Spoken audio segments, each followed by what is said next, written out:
अब हम लोग अगला सवाल लेंगे। नेक्स्ट क्वेश्चन है, अस्सलाम वालेकुम रहमतुल्लाहि व बरकातुहू। मेरा सवाल है कि हैज़ के दिनों में नापाकी कब तक रहती है, प्लीज़ एक्सप्लेन कीजिए। ये सवाल सिस्टर शबाना बानो की तरफ से है। सिमिलर क्वेश्चन एक और है, तो दोनों को एक साथ लेंगे। अगला सवाल सिस्टर अर्शिया की तरफ से है, जो कि इलाहाबाद से हैं। लिखती हैं, आप हमको ये बता दीजिए कि हैज़ के कितने दिन के बाद नहा सकते हैं, और सब कहते हैं 7 दिन बाद नहाना चाहिए, क्या ये सही है? दोनों सवालात हैज़ के मुतालिक हैं और उसकी जो मुद्दत है उसके ताल्लुक़ से है कि हैज़ के दिनों में नापाकी ज़्यादा से ज़्यादा कितने दिनों तक रहती है। ये दोनों ही बहनें ये जानना चाहती हैं। देखिए सिस्टर्स, हाँ, जहाँ तक हैज़ की मुद्दत की बात है तो उसकी ना ही मिनिमम ड्यूरेशन और ना ही मैक्सिमम ड्यूरेशन के मुतालिक कोई भी सही हदीस मिलती है।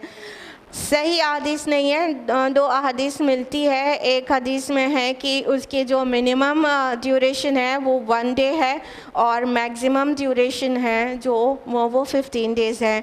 वो हदीस ज़ईफ़ है।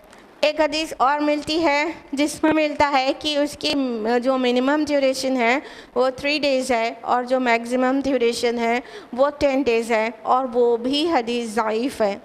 यानी कि हैज़ के मुतालिक जो उसकी मुद्दत है उसके लिए कोई भी सही अहादीस मौजूद नहीं है। लिहाजा अइम्मा अरबा का इसमें इख्तिलाफ़ है। अलग अलग स्कॉलर अलग अलग ओपिनियन देते हैं, तो हम आपके सामने सबकी आरा रखेंगे। इमाम मालिक रहमहुल्लाह के नज़दीक कम से कम जो मुद्दत है वो कुछ भी नहीं है, और ज़्यादा से ज़्यादा मुद्दत एक रिवायत में 17 दिन और एक रिवायत में 18 दिन है। वहीं पर इमाम शाफ़ई और इमाम अहमद रहमहुल्लाह के नज़दीक हैज़ की जो कम से कम मुद्दत है वो है 1 दिन, और ज़्यादा से ज़्यादा मुद्दत 15 या 17 दिन है। वही इमाम अबू हनीफ़ा और उनके शागिर्द अबू यूसुफ और अहमद इमाम मोहम्मद के नज़दीक हैज़ की जो मिनिमम जो मुद्दत है वो 3 दिन है, और ज़्यादा से ज़्यादा जो मुद्दत है वो 10 दिन है। तो अइम्मा अरबा इस बारे में मुख्तलिफ़ आरा रखते हैं कि जो मिनिमम ड्यूरेशन है मेंस्ट्रुअल पीरियड वो क्या है, और जो मैक्सिमम ड्यूरेशन मेंसेस का है वो क्या है। इब्न उसैमीन कहते हैं कि जो मैक्सिमम लिमिट है वो है 15 डेज़। तो अलग अलग स्कॉलर्स अलग अलग राय रखते हैं। आप ये मत समझिएगा कि अब ये लोग अलग अलग कहते हैं तो कोई तो सही और कोई तो गलत होगा। एक्चुअली बात ये नहीं है। स्कॉलर्स ने अपने अपने इलाक़ों में या जहाँ उन्हें सही समझ में आया होगा वहाँ सर्वे कराया होगा।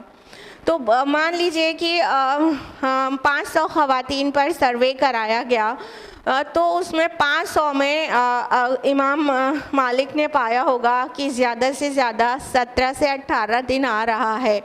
जो सबसे ज़्यादा आया वो 17-18 दिन आ गया, तो उन्होंने ऐसा अपनी ओपिनियन दे दी कि मिनिमम मुद्दत कुछ भी नहीं और मैक्सिमम 17 से 18 दिन है। इमाम अबू हनीफ़ा ने किसी जगह सर्वे कराया होगा जिसके बाद वो इस नतीजे पर पहुँचे होंगे कि जो मान लीजिए उन्होंने 1000 ख़वातीन पर सर्वे कराया और पाया कि 3 दिन से कम किसी को भी नहीं होता है और 10 दिन से ज़्यादा वहाँ किसी को भी नहीं हो रहा है, तो उन्होंने 3 दिन और 10 दिन उसकी मुद्दत रख दी। लिहाजा ये इनकी जो आरा हैं वो मुख्तलिफ हो गई। तो इसका ये मतलब नहीं है कि आप कंफ्यूज हो जाएं। एक्चुअली ये डिसाइड होगा औरत की खुद की आदत से। एक औरत को देखना चाहिए कि उसकी आदत कितने दिन की है। एक्चुअली और ये बेस्ट पता चलेगा स्टार्टिंग वाले डे से, यानी जब बच्ची बड़ी हो और उसको हैज़ आना शुरू हो तो माँ को चाहिए कि वो कैलेंडर में मार्क करके उसके डेज को काउंट करे कि वो उसको कितने दिन ब्लीडिंग हो रही है, 4 दिन, 5 दिन, 6 दिन। उसके बाद अगले महीने फिर काउंट करें, फिर अगले महीने फिर काउंट करें, तो 3 महीने तक जो जिस तरह जितने दिन ब्लीडिंग चल रही है, एक्चुअली वो उसकी मुद्दत होगी, उसकी अपनी आदत होगी। तो उस तरह से पता चलेगा। तो बेस्ट तो स्टार्टिंग के डेज से पता चलेगा, लेकिन बाद में भी कोई अगर पता लगाना चाहता है तो अपना मिजाज को समझे कि उसको कितने दिन तक ब्लीडिंग होती है, तो एक्चुअली उसकी जो मुद्दत है उतने दिन की होगी। मान लीजिए किसी की हैज़ की जो खून आने की मुद्दत है वो 4 दिन है, तो 4 दिन के बाद उसे 7 दिन पूरा करने की ज़रूरत नहीं है गुस्ल लेने के लिए। और अगर किसी की आदत बदली है तो वो अपनी बदली हुई आदत को नोटिस करे कि वो कितने दिन की है। मान लीजिए पहले 4 दिन की थी और बाद में 5 दिन की हो गई, तो वो अब 3 महीने तक चेक किया कि वो 5 दिन की हो गई, तो वो 5 दिन माने, और 5 दिन मानकर वो 5 दिन के बाद गुस्ल ले सकती है। किसी भी औरत को 3 दिन ही अगर ब्लीडिंग होती है, 4-5 दिन होती है, तो हरगिज़ 7 दिन या 10 दिन इंतज़ार करने की ज़रूरत नहीं है। जैसे ही मान लीजिए किसी की 4 दिन है, 4 दिन हो जाता है, ब्लीडिंग स्टॉप हो जाती है, और अकॉर्डिंग टू आयशा रज़ियल्लाहु अन्हा वाइट डिस्चार्ज जैसे ही स्टार्ट हो जाता है, वैसे ही औरत को समझ जाना चाहिए उसका टाइम ख़त्म हो गया और अब उसे गुस्ल करके नमाज़ें पढ़ना चाहिए। अगर टाइम पूरा होने के बाद गुस्ल नहीं लिया गया और 4 दिन की आदत थी और 3 दिन और गुस्ल नहीं लिया गया और नमाज़ें नहीं पढ़ी गई, तो वो सारी नमाज़ें क़ज़ा हो गई, समझ लीजिए। तो हरगिज़ 7 दिन पूरा करने का इंतज़ार नहीं करें, अपनी आदत को पहचानें और उतने दिन में गुस्ल लेके नमाज़ें स्टार्ट कर दें। मान लीजिए कि किसी को हैज़ के अलावा भी और भी खून आता है, जिसको बीमारी का खून कहते हैं और इस्लामी इस्तिलाह में उसे इस्तिहाज़ा कहते हैं। तो अगर किसी की जो मुद्दत है, मेंस्ट्रुअल पीरियड है, वो 4 डेज़ का है और 4 डेज़ के बाद फिर ऐसा हो गया कुछ दवाओं के असरात से या किसी भी वजह से उसको अगले 3 दिन तक और ब्लीडिंग होती चली गई, तो उसको अच्छी तरह से पता होना चाहिए कि मेरे हैज़ के खून का कलर क्या है और उसकी मुद्दत क्या है।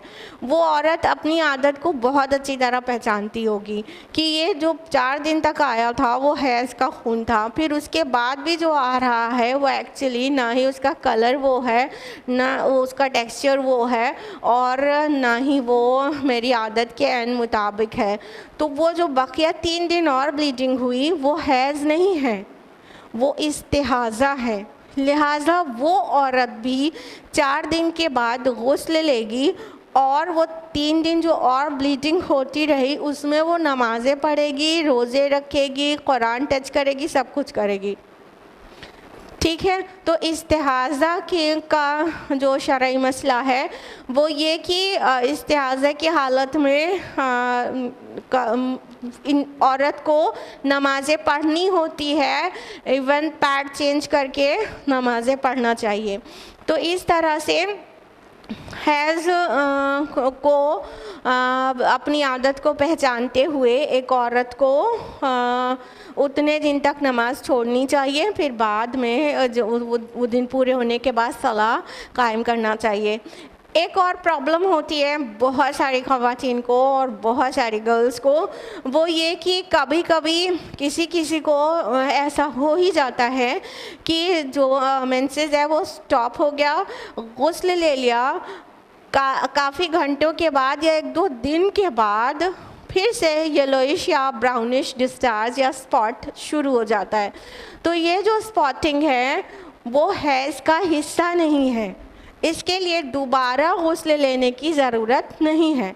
तो अगर पाकी का ज़माना स्टार्ट हो गया है, उसके बाद कुछ फर्दर येलोइश या ब्राउनिश स्पॉट्स नज़र आते हैं, तो ध्यान रखिए ये हैज़ का हिस्सा नहीं है और इसके लिए दोबारा गौस्ल लेने की ज़हमत करने की ज़रूरत नहीं है।